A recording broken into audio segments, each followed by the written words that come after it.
Edgar Allan Poe's Eldorado is the story of a lifelong journey full of insurmountable pain and hardships, of the character's thirst and passion for unveiling his true Eldorado. The pain that engulfed the main character is a mental struggle along with physical hindrance. Edgar Allan Poe communicates his idea that one must experience pain in order to find fulfillment through his use of repetition, word choice, and symbolism. Both romantic and gothic elements are included to help convey this message. The beginning of the poem recounts the beginning of the journey. It begins with an optimistic and hopeful mood and includes many romantic elements. The main character is searching for El Dorado. El Dorado is the much sought after city of gold, but in the context of this poem, it is representative of an ultimate goal or prize, such as heaven, peace, or happiness. El Dorado at this point in the poem is still out of reach as the character is searching for it, and it is unclear exactly what El Dorado is. This is an example of romanticism, since romantics took interest in things distant and unfamiliar. The knight is searching for El Dorado, not knowing exactly what he is looking for. This also adds a sense of curiosity, since again, El Dorado is somewhat mysterious and not clearly defined. During his search, the knight travels in sunshine and in shadow. Sunshine and shadow are used as symbols. Shadows are usually seen as mysterious and often hide things, but in the case of the poem, it represents low points or troubles the character has gone through. Similarly, sunshine represents the high points and happiness that he has gone through. The use of sunshine and shadow is also an example of antithesis. Along with the next two lines, which explain that the knight had journeyed long, singing a song, the use of antithesis helps to show the extremes the knight has been through, as well as his resilience and determination, adding to the optimistic mood. Edgar Allan Poe's word choice throughout the first stanza helps convey the happiness and optimism seen at the poem's beginning. For example, words such as gaily, gallant, sunshine, and singing a song are used. These words not only have a positive or hopeful connotation, they also help show the emotions of the knight. He is very excitedly searching for El Dorado, and the word choice helps to reflect his optimism and hopefulness. This is also an example of romanticism. Romanticism emphasizes the importance and necessity of portraying or expressing emotion, and in this case, these words are used to help convey the emotions of the character. Lastly, the imagery of a knight helps to give readers a better idea of what the main character is like. Knight often refers to a bold, brave, and noble person, and these qualities are reflected in the knight's actions throughout the first stanza. The use of the word knight gives the reader a better idea of what he is like, or at least what his character and mind frame are like at this point, as he is happily searching for his golden destination. In the next stanza, there is a dramatic tension in mood. It changes from a hopeful to a depressing mood and includes both gothic and romantic elements. Also, this stanza is a turning point in the story where the character is deteriorating. Shadow is symbolic for the hardships the character must go through in search for Eldorado. The lines, "And over his heart a shadow fell as he found no spot of ground that looked like Eldorado," reflect the depressing mood with the use of symbolism. Also, they explain why he was depressed. The main character was losing his optimism and started to become depressed since he could not find what he was looking for, which reflects the mood. Repetition also enhances the depressing mood. Shadow repeats throughout the poem, and in stanza 2, shadow is a metaphor for pain. The motif shows there was a lot of pain in order to reach fulfillment or happiness. In the poem, the use of Eldorado repetitively shows that the city of gold is the ultimate goal, though it is very distant. Also, Eldorado was the last word of the stanza, which reinforces that Eldorado was the knight's wanted end destination. The word choice in stanza 2 enhances the depressing mood. Something painful happens to the knight, and he declines in response to the hardships. The previous stanza has a hopeful mood, and the first word in stanza 2 is but, which shows there is a clear change in the knight's attitude. This is then followed by grew old, which shows as he got older, his mentality for searching for Eldorado has changed into one of depression. The negative connotation of old reflects romanticism, because romantics think that adults are corrupt and prefer the innocence of a child. During the character's journey, in order to find El Dorado, he grew old, meaning that he lost his innocence and optimism.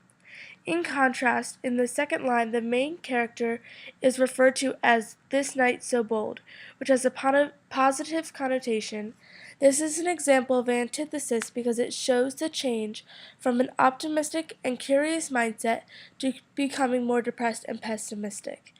This shows that he tried really hard to reach his ultimate goal of Eldorado. Overall, the second stanza has both romantic and gothic elements that enhance the depressing mood. The third stanza of Edgar Allan Poe's poem Eldorado has a great deal of symbolism. One of the most prevalent symbols in this poem is the shadow. The knight has traveled his entire life searching for Eldorado, which are his goals, but has lost his way and has suffered a great pain.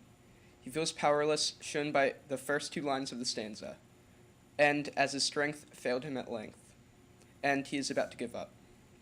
The shadow, which essentially is his hopelessness personified, represents him wondering if fulfillment is achievable. He has become disillusioned and wants to know if he can achieve his goal. In this instance, the pilgrim shadow symbolizes an ultimate low point in his life.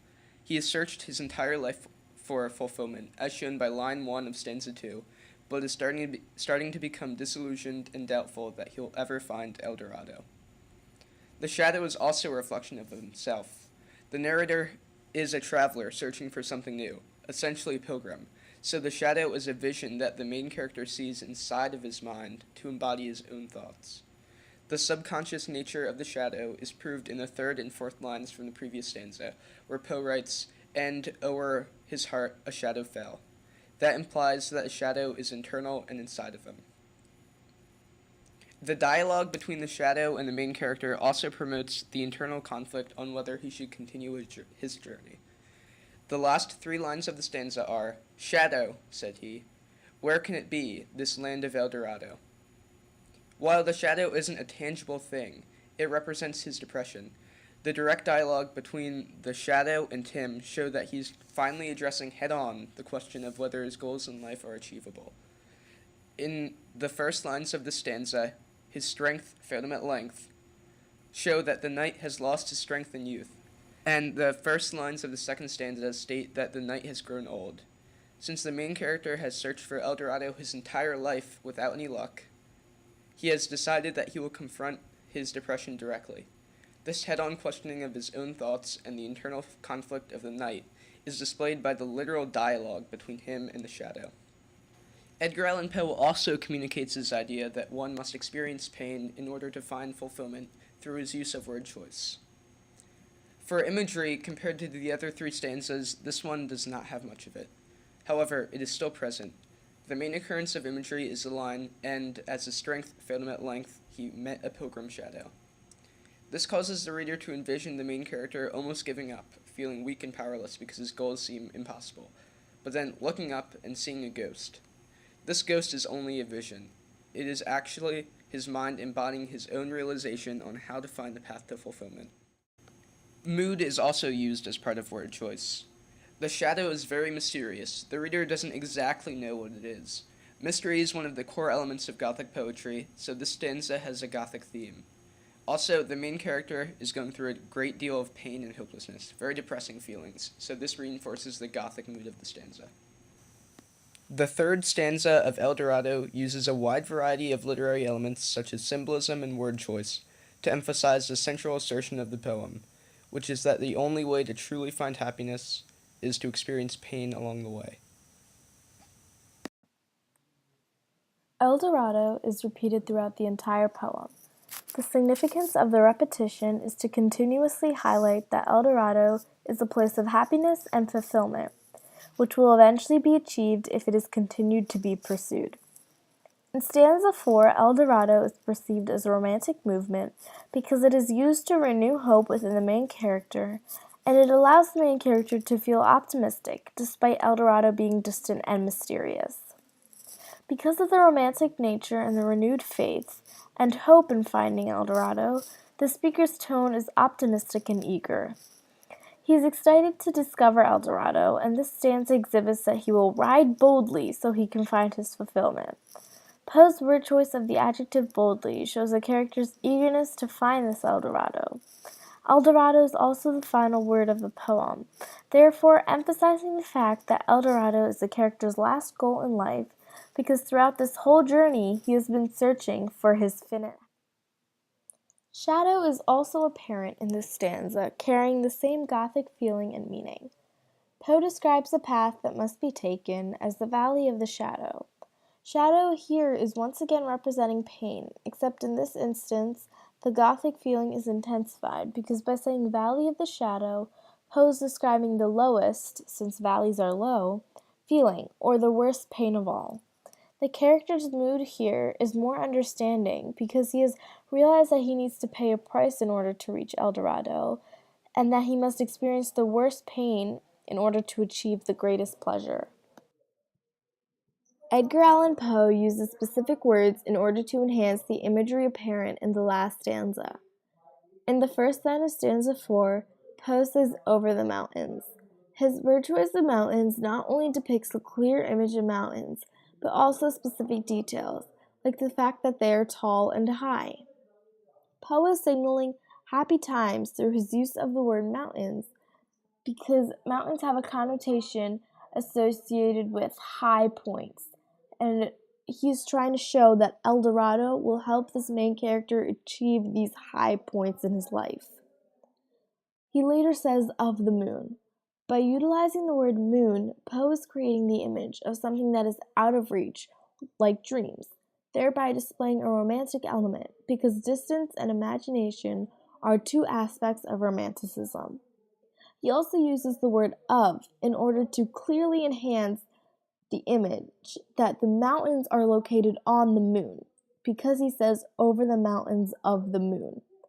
His word choice of mountains and moon help convey his message, because Poe is describing that over or through the happy times, which are signified by the mountains that may seem to exist in a dream, symbolized by the moon, Eldorado can eventually be achieved. In conclusion, Poe's use of symbolism, repetition, and word choice help convey that the only way to truly find and appreciate happiness and peace is to experience times without any hope or light. The knight traveled a long time, pretty much his whole life, looking for his happiness and had to go through a lot of hardships to find it. But if he had not gone through all the pain he did, maybe he would not have been able to really appreciate or have the happiness he finally discovered at the end of the poem. This message can be applied to everyday life. Whenever the going gets really tough, remember that better times are on the way and the bad experiences will make the good ones even better.